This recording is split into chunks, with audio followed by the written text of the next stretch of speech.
नमस्कार छात्रों, आज हम नया पाठ देखेंगे।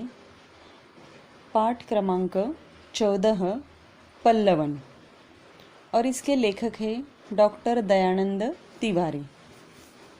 पहले हम लेखक का परिचय देखेंगे, ध्यान से सुनिए। डॉक्टर दयानंद तिवारी जी का जन्म 1 अक्टूबर 1962 को महाराष्ट्र में जिला रायगढ़ के खोपोली गांव में हुआ। आप सफल अध्यापक होने के साथ साथ समाजशास्त्री तथा प्रतिबद्ध साहित्यकार के रूप में भी चर्चित हैं। विविध विषयों पर किए जाने वाले गहन चिंतन के फलस्वरूप आप आकाशवाणी और दूरदर्शन के राष्ट्रीय चैनलों पर आयोजित परिचर्चाओं में सम्मिलित होते रहे हैं। महाविद्यालयीन समस्याओं के प्रति आप निरंतर जागरूक रहते हैं।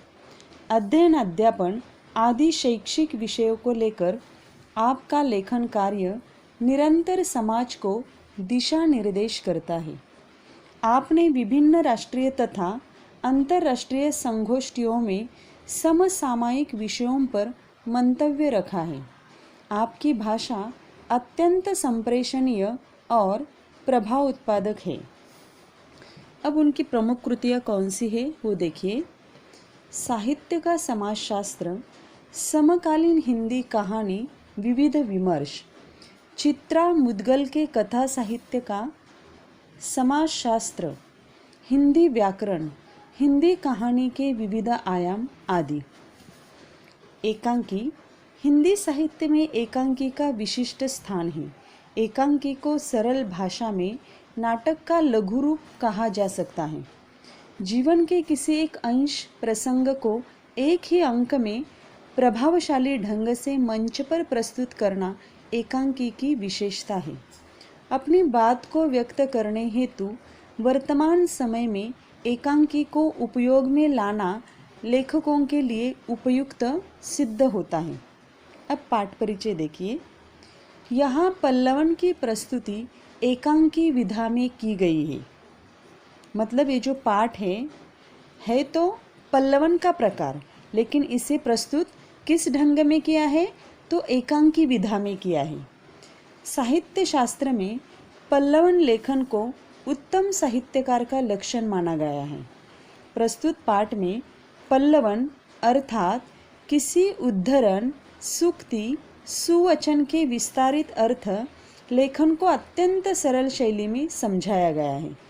पल्लवन शब्द की अवधारणा का प्रतिपादन और उसका साहित्य शास्त्रीय विवेचन प्राप्त हुआ है।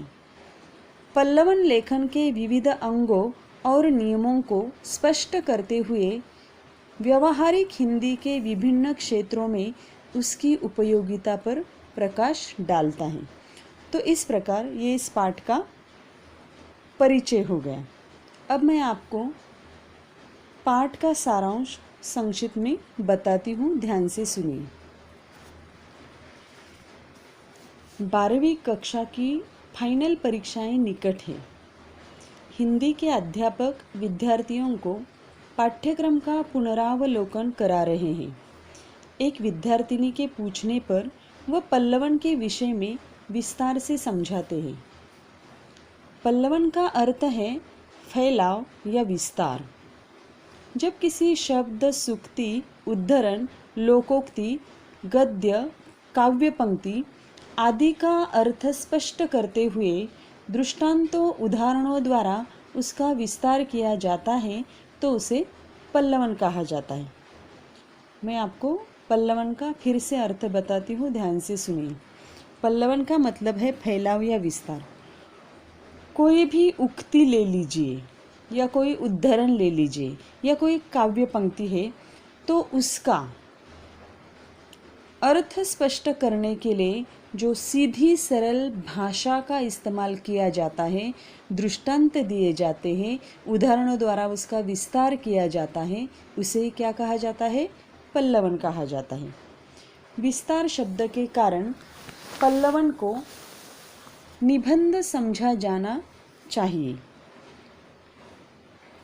निबंध और पल्लवन में अंतर होता है। जहाँ निबंध में किसी विचार को विस्तार से लिखने के लिए कल्पना, प्रतिभा और मौलिकता का सहारा लिया जाता है, वही पल्लवन में विषय का विस्तार एक निश्चित सीमा के अंतर्गत ही किया जाता है।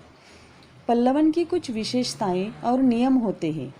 पल्लवन के लिए भाषा के ज्ञान के साथ साथ विश्लेषण, संश्लेषण, तार्किक क्षमता, अभिव्यक्तिगत कौशल्य की आवश्यकता भी होती है।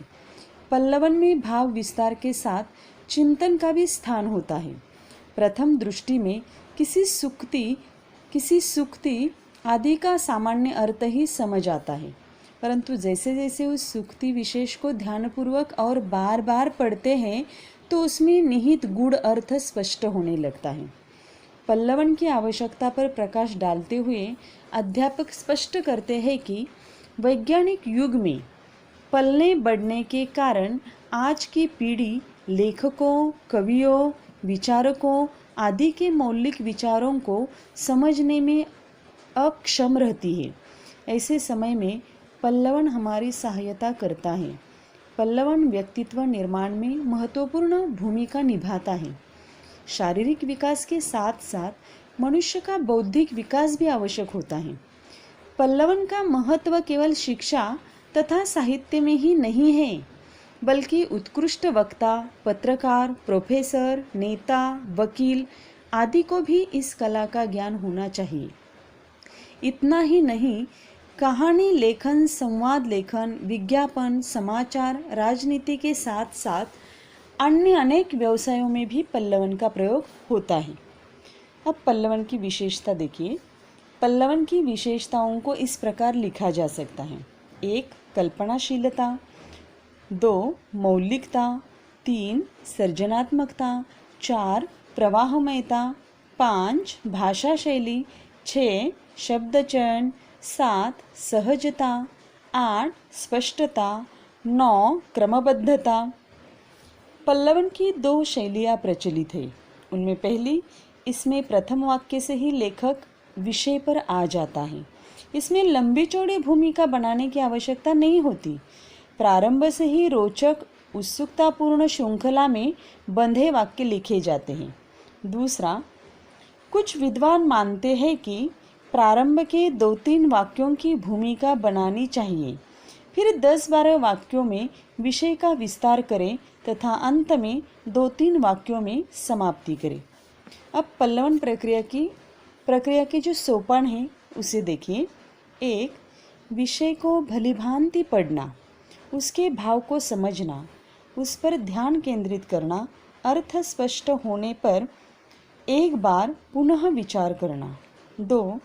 विषय की संक्षिप्त रूपरेखा बनाना, उसके पक्ष विपक्ष में सोचना, फिर विपक्षी तर्कों को काटने के लिए तर्कसंगत विचार एकत्रित करना, उसके बाद असंगत विचारों को हटाकर तर्कसंगत विचारों को संयोजित करना।